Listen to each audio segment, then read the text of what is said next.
Lowther, who I call the godmother of the future, because she is engaged in so many levels in the lives and careers of people who will probably determine how we view fashion in the coming years. She's always been able to do that as well. She's always had her finger on the pulse. So Camilla, welcome. Lovely to see you. Yeah, thank you very much, Tim, and lovely to see you, because I haven't seen you for a very long time. For a very long time. But you have been very busy in this lockdown period.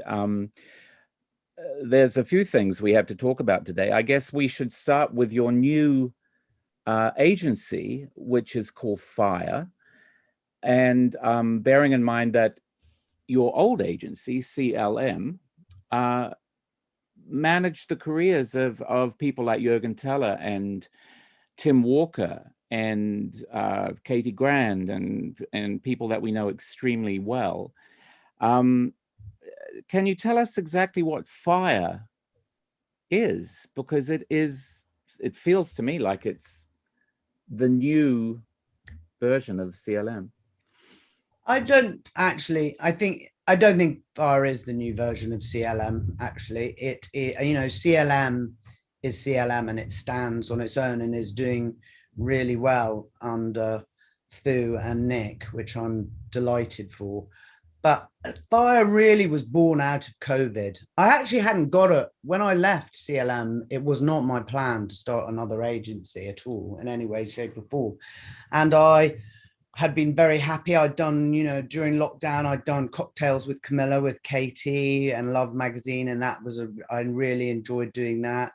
And I really hadn't got any great plan to do anything, because I had this year off. And then at the end of last year, Gwen and Kate, who basically are my founders, said to me, would I, like to start another agency? And I said I would be really interested in doing that, as long as I didn't have to completely run it.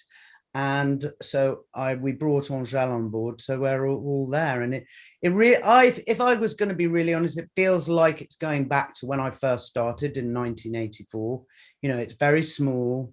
It's not niche, but it's small. It's baby steps, and it really, I suppose, is looking after the new generation, the young, the new generation. Because obviously I'm still looking after Tim. I'm still working with Tim, but not under Fire. I do that with Alex, Paisley Taylor, and Tim. We work together, and then we do that separate. I do that separately. But I think Fire is something that I want to do with younger people, and it's kind of keeps me in touch, I suppose, for want of a better word. But I guess that's what there's life in the old dog yet. Yeah. Please.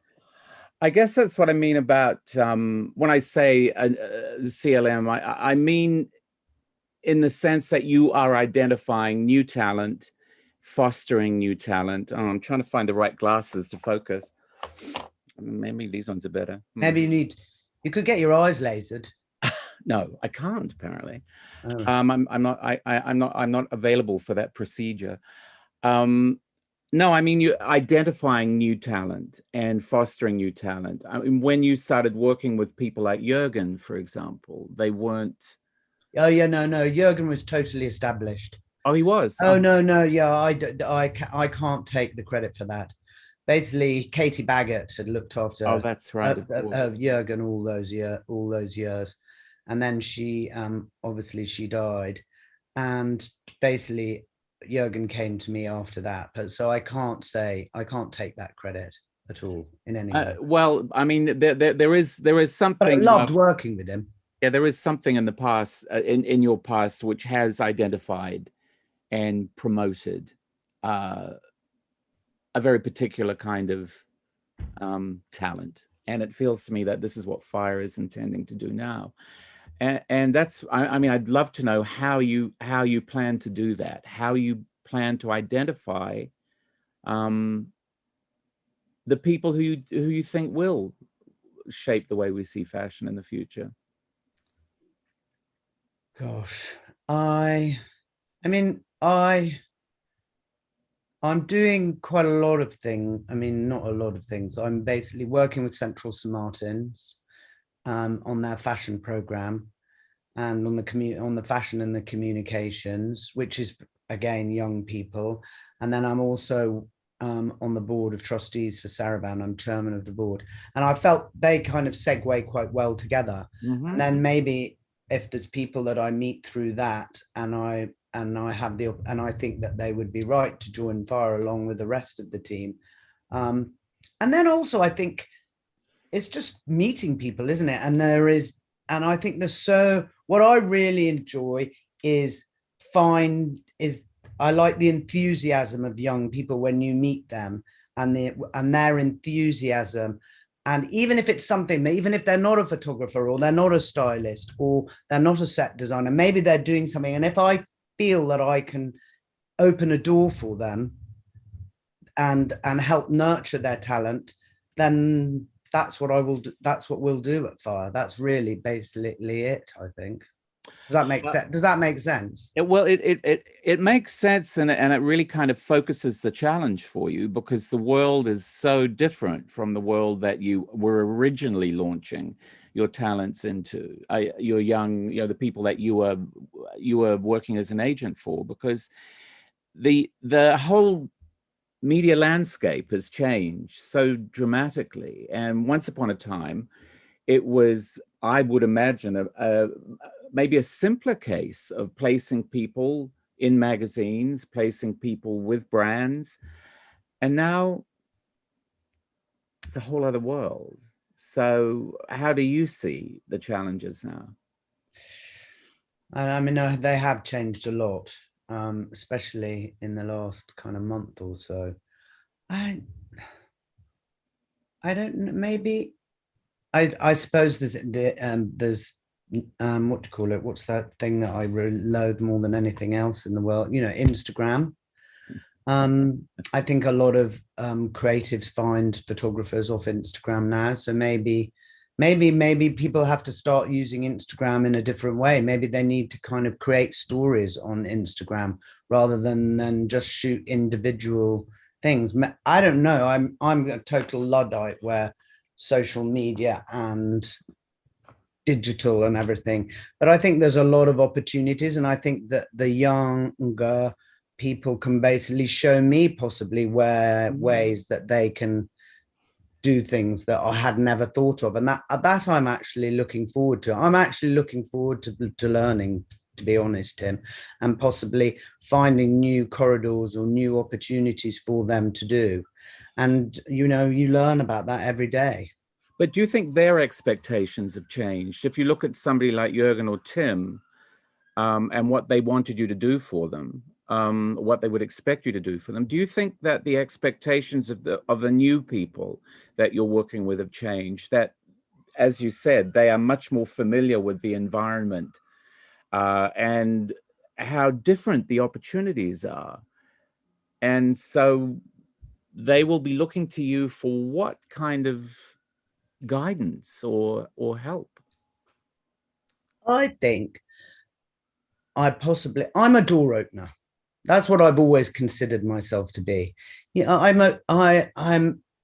hope I'm kind of a bit in touch, and I have a lot of friends. I have a huge community, and I think that I'm very good at opening doors, and that is what I really enjoy doing. And also I have a lot of contacts. So I think I think it's probably more difficult now than ever to kind of open. I mean, imagine if you're an editor or a fashion director, you must get bombarded with emails and people trying to get in touch to see if they want to work with you. So maybe I'm just a facilitator, because if it goes through me, then hopefully the people that I'm in contact with trust me enough that they'll say, actually, if Camilla's contacted me, or the people at FAR have contacted me and Camilla works with them, then these people are going to be good. I should have a look at them.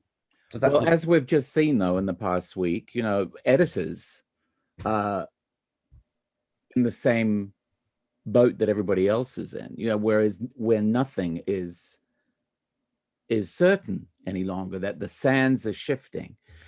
And so I would imagine that, do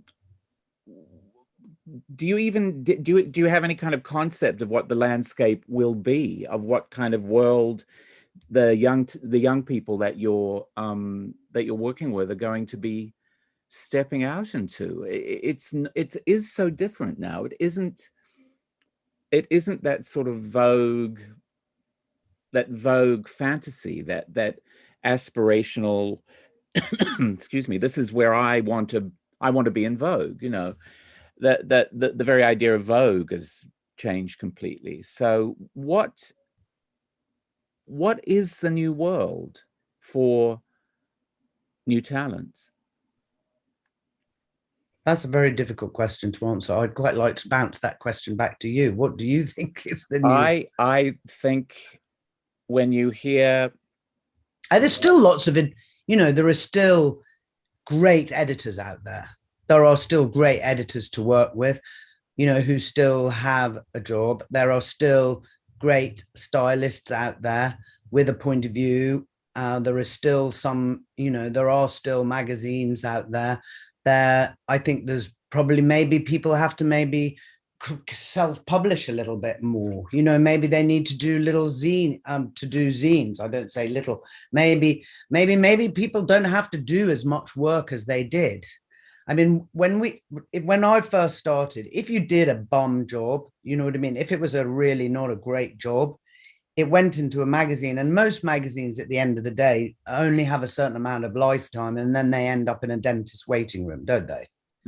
Yeah, but you didn't have, and you collected tear sheets, and if they were really bad, you didn't put them in your book. The problem with now is if you do a bum job, everybody sees it because everybody Instagrams it, you know, hair Instagram it, makeup Instagram, stylists and models, you know, it is really out there. So maybe I think if there's anything, I think that maybe I would like to impose that maybe people need to take a little bit more time, you know, and really think about what they're doing before they do it, which actually, and it goes back to the way I did it when I first started. We had so much time to do things, and now one does not have very much time. I still think you have to seek the truth and do it really, really well.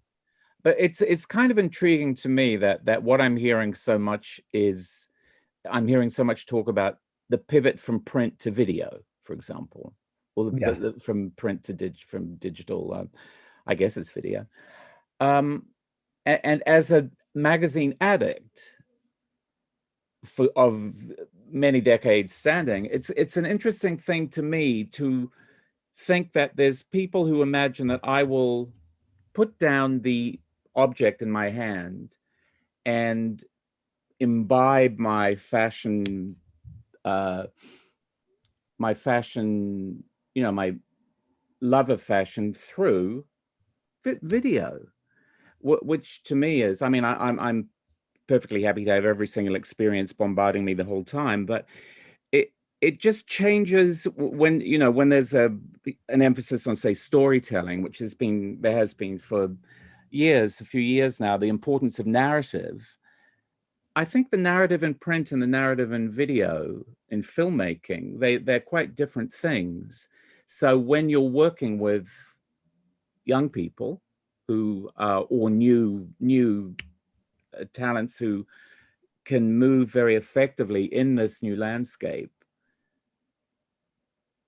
they're looking, are they looking for different, are they just naturally fluent in different modes of expression?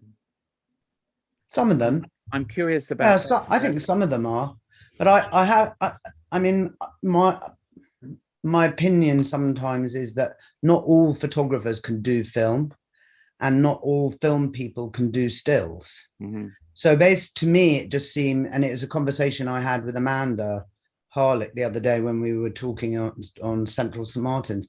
To me, it's just another collaboration, and that's what we're talking about. This is all about collaboration. Mm-hmm. And I mean, fashion is all about collaboration. You know, you can't take a fashion picture without a stylist, a model, hair, makeup, clothes, you know, good clothes. You can't tell a story without all of that. So it's a whole group of people doing that together. And maybe that the new collaboration is bringing somebody in, if you're not that good at film, to tell that story, just to getting another. So it's just yet another person in the room, to be honest with you. Maybe the ceilings of the studios are going to have to get even higher to deal with all the egos in the room. So do you feel a little bit like maybe the conductor of that then? Yeah, the possibly. Conductor of the collaborations. Yeah, possibly. I think I've always thought maybe that the photographer is the conductor. But maybe, I mean, it's kind of flattering to think that one could be the conductor, but maybe I could be, what's the person behind the conductor? The curator. The producer. The producer. Yeah, exactly. I'm the producer behind the conductor. Mm-hmm. And then he's got his... Actually, the impresario. And then, I could be an impresario. Okay, maybe I'm the impresario. Then I'm the impresario behind the conductor. And then he has his orchestra. See, you're in a you're in this very interesting position with the agency, and then with Sarahband, which is an incredible hothouse of young creative people. I mean, what Trino Vercado is doing with Sarahband and the McQueen Foundation there, bringing new designers and jewelers and artists and photographers and makers of all kinds is an amazing model, because it seems to me, looking at it from the outside, that it's very successful in the way it connects artisans with an audience. And then working at St. Martin's with the students at St. Martin's as well, you've got this multifocal thing going on. But it all feeds into each other. It feels to me. I think I mean, I was very flattered to be asked to become on board at Sarahband, and and it's very, very early days for me, and unfortunately, all the time at the time that I joined it, it hasn't been open. It has been a kind of closed shop. So now with everything opening, hopefully at the end of June, there will be much more opportunity for me to go in there and meet everybody. But I think Sarahband is amazing and unique. And I think also I think there's a lot of opportunity for it to work with people in other countries. Do you know what I mean? There's a kind of cross-fertilization around the world. And the Central St. Martin's, it's really opening I'm just opening it up to people that I've worked with in the business who can tell their story so that they understand what the journey is like. I think it's really important. The journey is really important. And I think I'm going back to stories, and I'm probably going off track. I love stories. Mm-hmm. Stories to me, I think people love stories. Everybody loves a story. You and I have sat many times in the bar at what's that bar? The Regina. The Regina. Many times we've sat in the Regina in the bar, and we've kind of told stories, and the people have been there and they love the stories. People love stories and they like a narrative. And I think the one thing that's really important for all of us who've been in the business for possibly a longer time is to impart our knowledge and our narrative to them. And then it's up to them to take what they want or not what they want, and also to teach us possibly something new and impart their narrative on it. I don't know if I've gone slightly off piece. No, because that's a very interesting point, because I'm talking about change, but actually I'm equally interested in what stays the same. From the time you came into fashion in the early 80s, was it? Yeah. To now, what has stayed the same? Do you think? What are the constants? Truth, talent. I think truth and talent are probably I think that is what stayed the same.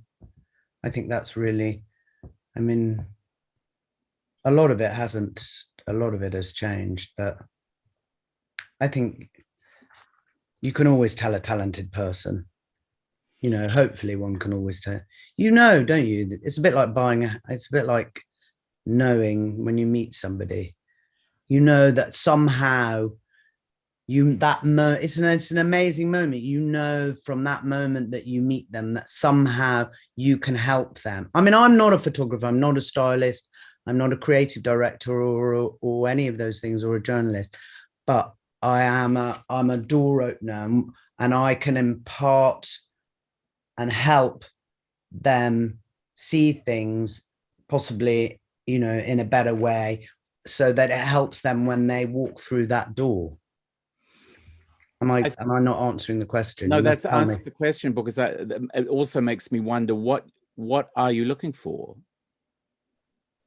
I mean, you say talent, but To be honest, I'm looking for anything that I find quite exciting at the moment. And if I'm excited by it, if I'm really excited by it, and Angel's really excited about it, and Gwen and Kate are really excited about it, then it's so much easier for us to then, you know, ring up the people that we know. Oh, that was very old fashioned, wasn't it? Saying ring up, or email the people that we know to tell them that we found something really exciting. I mean, it's when you're excited about something, it's very easy to, it's not that very difficult, it's not difficult to sell it. yeah. I mean, I love, it's not. What excites you, though? I mean, is it something as sort of broad as seeing someone who's doing something you've never seen before? Yeah, no, it is. No, that definitely. I mean, I remember, I mean, everybody represents set design. I'm using an old example there. Everybody represents set designers now. Literally everybody does. But when I was pretty one, I think I'm right in saying I was one of the first people in the fashion industry to represent set designers, because they were really exciting, and I didn't know that it would turn into what it turned into. Sometimes you just have to take a leap of faith, don't you? And it's like we're representing Ben Broom at Fire, who's an art curator and an art consultant. I've never done that before, you know. I know I know he's really talented. I know he's really enthusiastic, and I know somehow, especially at the moment where fashion and art are marrying so well together, that I know that I can be enthusiastic and introduce him to people that might be able to work with him. It's interesting. It's interesting, the thought of a curator having an agent. I know it is a bit, isn't it? It's really interesting. Oh yeah, why not? I guess. I suppose I think. I'm really excited. I mean, I never represented. I mean, Kate represents DOPs and directors. I don't really know that much about directors and DOPs, but I'm willing to learn. You know, I really am willing to learn. Maybe I should represent writers. I've never represent writers. It's a whole new landscape. You know what? Yeah. And as I said at the beginning of this thing, there's life in the old dog yet. And I kind of think this is a new, exciting landscape. And why not represent some different kinds of people? I mean, yeah, I mean, it's talent. Talent is talent. Writers have always had agents. Well, a lot of writers have always had agents. And so there is this sort of, there's this interesting, I guess I'm coming back to that point I made about as much as we're talking about change, we're also looking for the things that are the constants. We're also looking for the things that, the threads that are kind of universal in their appeal. And I have always, it's funny when you talk about set designers, because when you think about Shona Heath, for example, when you think about a Tim Walker, or Uncle Munkle, or Michael Howells, exactly. When you think about a Tim Walker photograph, or you think about the impact of a Tim Walker photograph, that's set design. You know, there's this incredible scenario that is established. I feel that became almost more important in a way, that as everything moved more and more into the digital age, that into the digital era, that this sort of the humanity of a set, the story, the narrative that was communicated by a set was became even more, became reassuring in a way. It became your response to things was it felt to me quite atavistic, you know, that you were responding to things as people responded to things in the Globe or something, Shakespeare's theater or whatever, that there are these threads of humanity that run through all this work, and set design is a huge part of that. Yeah, I mean, it's to me, it was always that was to me fantasy, and I think you always need to have a fantasy, but I also think you need sometimes you need just pure studio. I mean, don't we love a pure studio, clean photograph? Don't we love to see a beautiful girl doing something jumping? I mean, I was looking. Have you been watching Halston? Yes. You know, I love watching those. You know, those kind of clothes and girls moving on a background. You know what I mean? I think that's really beautiful. To be, I'd love to find of somebody that could do that again. Like, do you remember Avedon. Do you remember Bill King? Yes, absolutely. Yeah. Yeah. Yeah. I was telling another friend of mine, photographer, I said, you know, you should look at Bill. You know, I don't know how easy it is to find a lot of Bill King, but I was, is it easy to find a lot of references? I think you can Google Bill King and a lot comes up. Yeah. And when you look at Bill King photos, you realize that you know them without even realizing it was Bill King who was a photographer, because he has that very, very, a style that was really representative of his time. And a lot of the time when people think about photographs in the 70s and 80s, it's a kind of Bill King image that they have in their minds, the kind of running, jumping, but energetic. That's very difficult to do. It's very, very difficult to do. It takes time, and maybe that's also what I would like to impart on the younger generation, is that most of the people that we know that we look at, it's taken them quite a long time to get where they are. I mean, it hasn't happened. There aren't that many people where it happens overnight, are there? I mean, do you know that many people where it because you know, most people worked for a long time doing what they did without anybody knowing about it. But this is also the change in the media in the landscape, is that if you look at people like, you know, Ib Kamara working with Raphael Pavarotti, that team, I don't know, it feels to me like that their impact has been pretty immediate. I think you'll find that Ib has been around for quite a lot. He's put his you know, his years in, as he used to work with Judy Blaine. Oh. Yeah. Oh no, he didn't. He worked with maybe he worked with Barry or Judy, or maybe he worked with both. We'll have to ask him. But I know that you know, he did his time. So when you say you're looking for new, what is there such a thing? No, actually, it's probably the wrong word, isn't it? New. I think it's probably more the word is exciting, or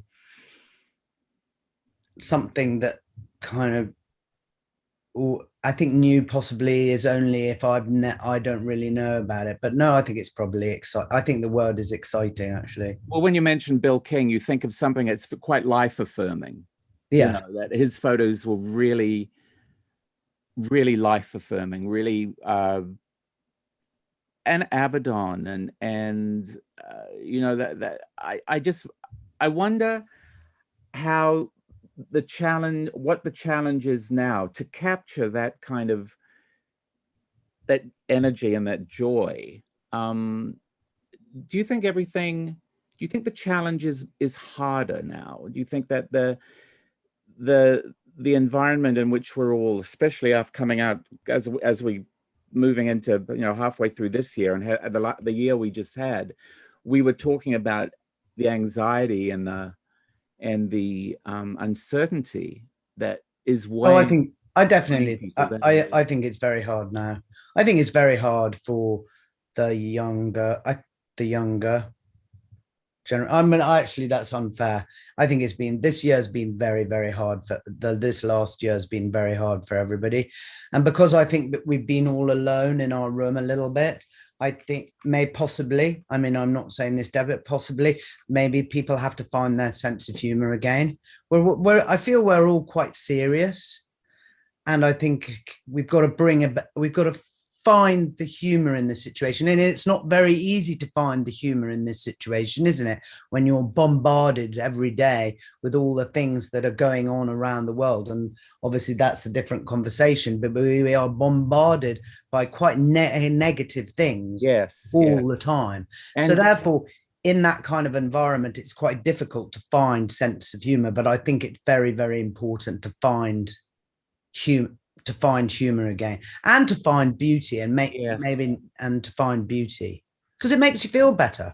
And we're bombarded with infuriating and unjust things every single hour. It is so grinding to stay upbeat when you're just. But I think, you know, what's quite interesting, to go back in history, when I went to the Acropolis, when I went to Athens, and we went very, very early in the morning because it's very hot.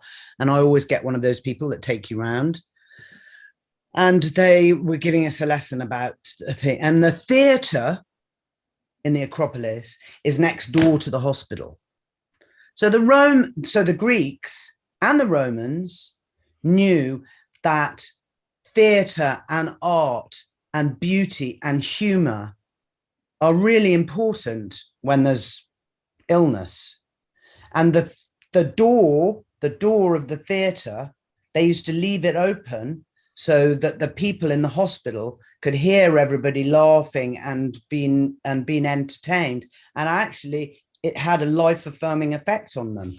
And so it is written that it did. So I think more than ever now, it is really important for us to see, you know, beauty and humor and these things to uplift us. It uplifts your spirits. And that, you know, when you go to an exhibition, you know, how brilliant that all the galleries are opening now. And my nephew's come down from Cumbria, and, you know, he's taken all my cards and he's gone off to see all these exhibitions. And also, it's so brilliant. There's such different things happening in all these things. I mean, I would tell everybody they must go and see the James Barner at the Serpentine.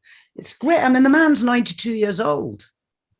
It's beautiful. It makes you, if you're feeling down, I went to see it the other day, and I came out and I felt enthusiastic. And if anything, maybe our job, your job as a journalist and my job as an agent, is whatever strikes us and we like, and it makes us enthusiastic, is to impart that enthusiasm to other people, to see what they get out of it. Does that make? And so what does this mean, though, for people who are making things, that we're looking for work? You work with Sarahband, that's artisans. Fire is about image makers. What do we need these people to do? We need these people to be doing something for us now? Do we need these people to remind us of beauty? And yes, because without beauty in the world, then God help us, to be really honest with you. I think it's really, really important. Beauty. I mean, I think a great fashion show is one of the I love it, don't you?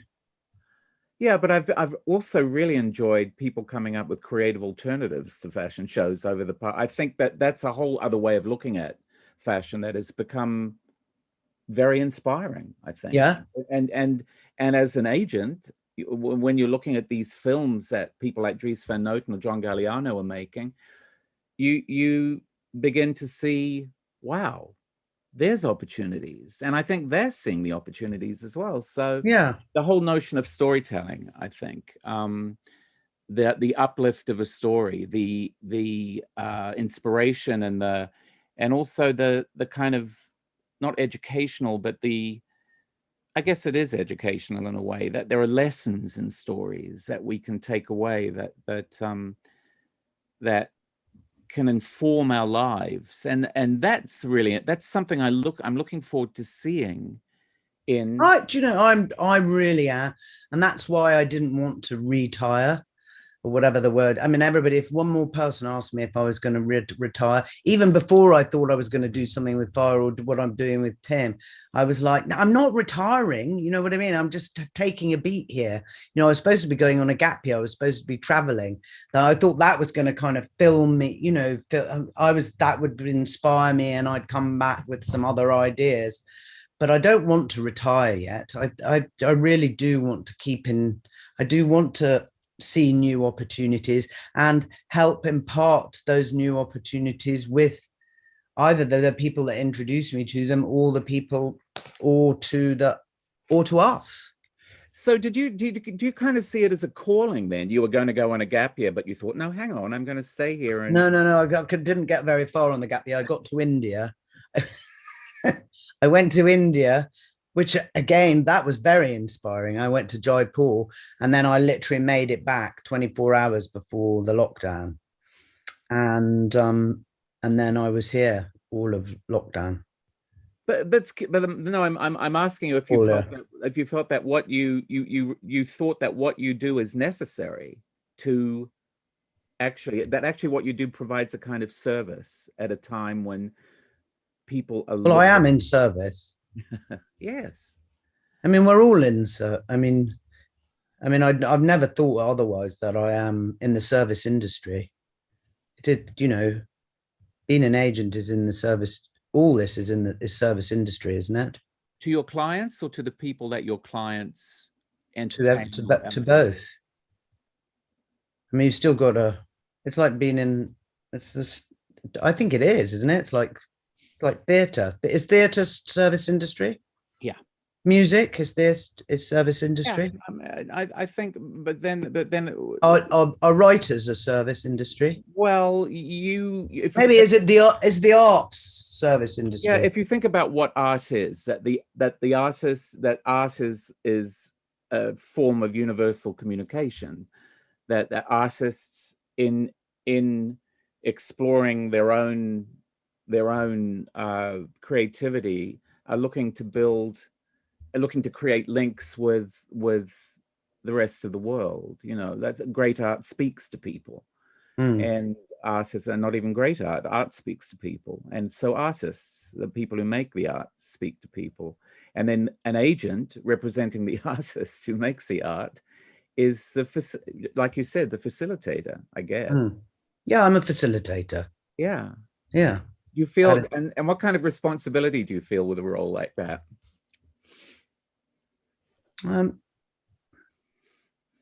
It is quite a big responsibility to help earn somebody their money, isn't it?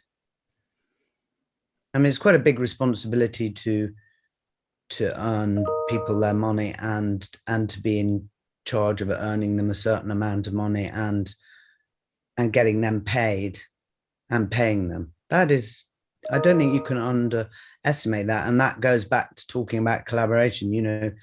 I could never have done my job without the people that I collaborated with. And that was I think we can't not look at the accounts department and the assistants and the producers. I used to be an amazing producer. I'm probably a terrible producer now. I don't, you know what I mean? But you can't do it alone. No person is an island, which is to say, I mean, it takes a team of people, and I like work. Maybe that goes back. I'm a facilitator, and I enjoy it. I never really thought about it. I'd never actually. It makes I get really excited when I meet someone, and I think to myself, oh my God, I know exactly who is going to love them. I know exactly. It's like, it gives me a kick, it is. And I still get a kick when an artist, a photographer, or whoever it is, gets a job with a company that is right. You know what I mean? That it's like a, what do you call it? Like the perfect, what's it called? The perfect way. Well, the perfect storm. It's like that's it. The perfect storm. It's like the perfect storm. I mean, I have so enjoyed watching Tim's journey with Louis Vuitton Man. You know, I think it's great. I love it. I think it's great. It's fantastic. And it gives me such joy to see that collaboration of all those people together, because it really works. It clicks.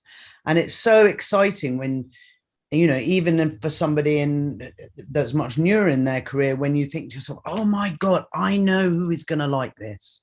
I just know. And it's your enthusiasm, I hope, to impart to the other people that they're going to love it, and hopefully they will love it. Do you have like a favorite example of that from your one moment where you put people together and created this amazing synergy that you're especially proud of? Do you have anything that as a sort of career benchmark for you? God, that's a really difficult question, actually. I think there have been a lot of them. I mean, one of my most proud, I think it's more I mean, Tim is one of my most proud, but that's a person, isn't it? Juergen doing certain, I think there have been so many, Katie getting a job, the right job. I can't actually say that there is one that really stands out, and you've really caught me on that, and I'm going to really have to think. And unfortunately, I haven't saved everything. I wish I'd saved everything that I've worked on. Hackett with Perry Ogden. That was an amazing moment. You don't save things?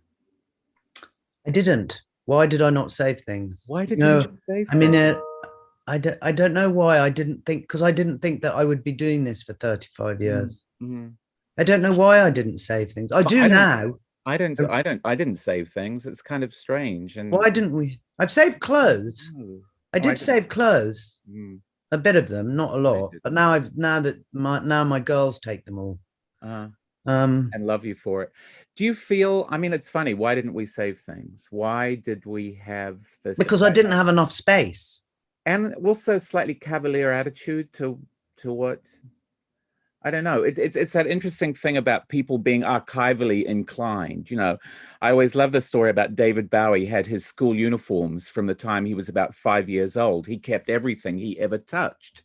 And then you have amazing designers like Jean-Paul Gaultier who didn't keep things, you know, from their early years. That we didn't have the space. Well, or just the sense of living in the moment, maybe. I mean, you have to be you have to have a pretty intense sense of self to save your school uniforms when you're 5 years old. No, well, I was going to say that maybe I never thought it was going to be that important to save it, or maybe maybe it isn't really important because it was kind of disposable. But you know, and also we didn't know about digital, did we? We didn't know about that we could photograph it and put it in a file on the computer. We didn't know that we could put it in a cloud. But the physicality of things. I hope that we never lose our love of the physicality of things.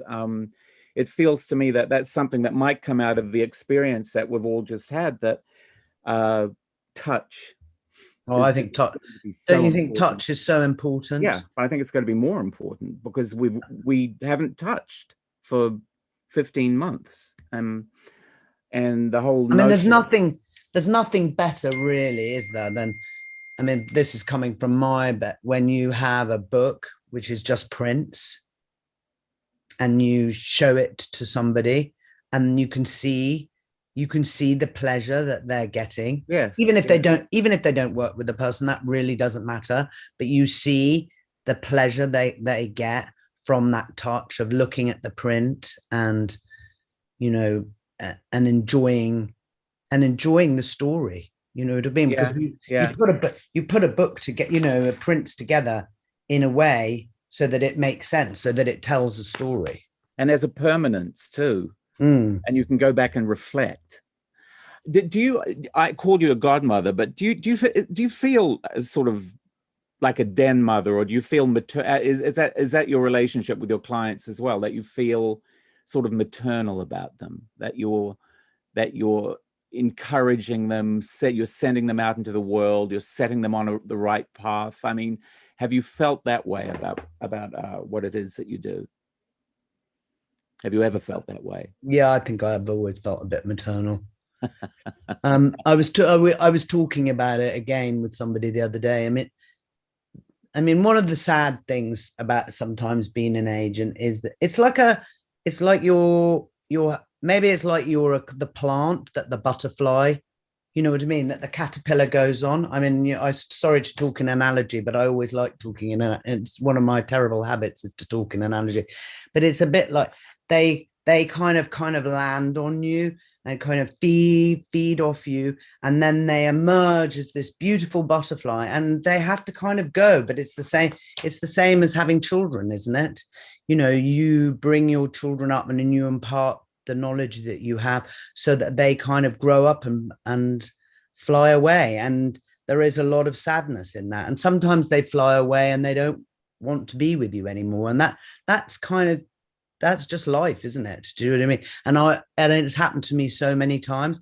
But at the end of the day, you try and stay friend. You remain, on the whole, you should try and remain friends with them, because it's another door or whatever it is. You know what I mean? It's another contact. I'm sensing a world of pain there that you're talking about, that you've got all these little chrysalises kind of hanging off you, and they turn into butterflies and flap away.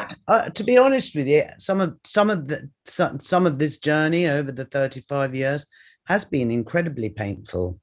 You know, very, very painful. It's quite painful to start a company and to kind of leave it. I mean, it must be very difficult for lots of people. You are, you work, you put all your life into something, and then you have to walk away. You walk away from it. I mean, I'm not saying it's not one's choice, but sometimes choices are painful.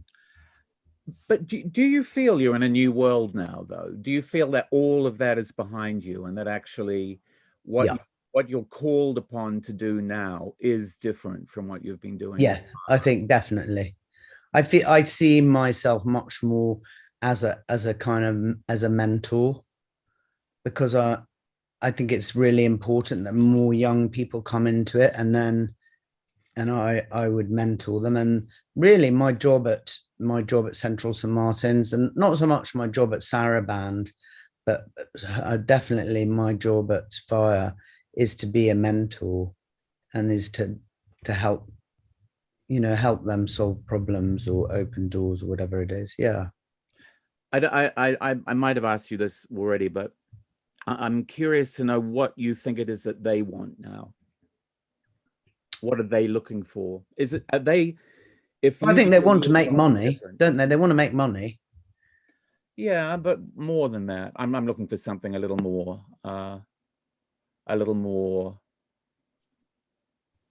maybe a little more emotional sucker or something in it, you know. Maybe well, I hope that they want my knowledge and my experience, and they want my, you know, not that's what I hope they want. What else could I say? Well, I wonder if the idea of fulfillment has changed too. Like that, the things that fulfill people, the things that make people feel fulfilled. I wonder if they'll be different going forward. Like you said, money. Well, obviously, people need money. People need to survive. But I wonder if I'm thinking for myself, the things that I don't know. Do you feel your attitude to what makes you happy has changed? Yeah, because mine definitely has, because I've got 2 children, and they make me incredibly happy. Do you know what I mean? And I didn't have that when I was, you know, when I was first started this business. So yeah, yes is the answer. Yes and no. I mean, but I still, I mean, I didn't start that. Actually, going back to the money thing, I didn't start Camilla Lowther management because to make money. I never actually thought I would make any money ever in my whole life. It never occurred to me. I mean, I really did think that I would be whisked off. Do you know what I mean? As the fairy godmother, do you know what I mean? That I would be whisked off and something amazing. But it never really occurred to me that it was going to turn into a business. It really never did. It was so obviously I've always loved helping people. I mean, it's I mean, when I did my careers, you know, did you ever do a careers thing at school? No. Yeah, I did a careers, you know, where you have, and they said I was going to be that I had to, was going to be a social worker, and I was absolutely horrified. And you were. And guess what? Guess what? I turned into a social worker. How extraordinary was that? What was the best piece of advice anybody ever gave you? Keep a diary. Oh, keep an address book. Meredith Etherington Smith. Do you remember Meredith? Yes. Did you ever meet Meredith? Yeah. She said, darling, the most important thing that you will ever have is an address book. And guess what? She was right. And what would you tell your clients now? What would you tell the artists, the artisans at Sarahband, the students at St. Martin's, and the people you're signing up at Fire? What is if they say to you, give us your words, oh mentor, give us your great words of wisdom, what would you tell them? Apart from the address book, I'd also say manners are for free. You know, really, manners are so important, and I really do think that. But I think the most important is truth. You know, follow. You know, believe in what you do. Do you know what I mean? Don't try and do what you think other people want. Do you know what I mean? Because, you know, the truth is really important.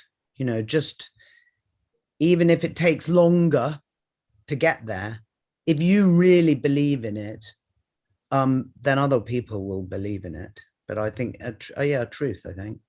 And everyone stay true to yourself. Stay true to yourself. Everyone has their own truth, of course. So yeah, that's and everybody does have their own truth. But you know, sometimes you've seen it when you see a book, and they've got a lot of different things going in there. You've got to decide what it is that you want to say. And if you really truly believe what it is that you're saying, people will eventually, on the whole, get it. Camilla, I think that's a great place to leave our conversation, with those words ringing in everyone's ears. It's lovely to see you. It really is. It's been too long. Yeah, really too long, Tim. Lovely to see you as well. Thank you very much. And thank you very much to everybody at BOF. That was very nice. And thank you very much. Okay, darling. See you soon. See you soon. Oh, look, the fingers. I had the nails done. I had the nails done. And the hair done.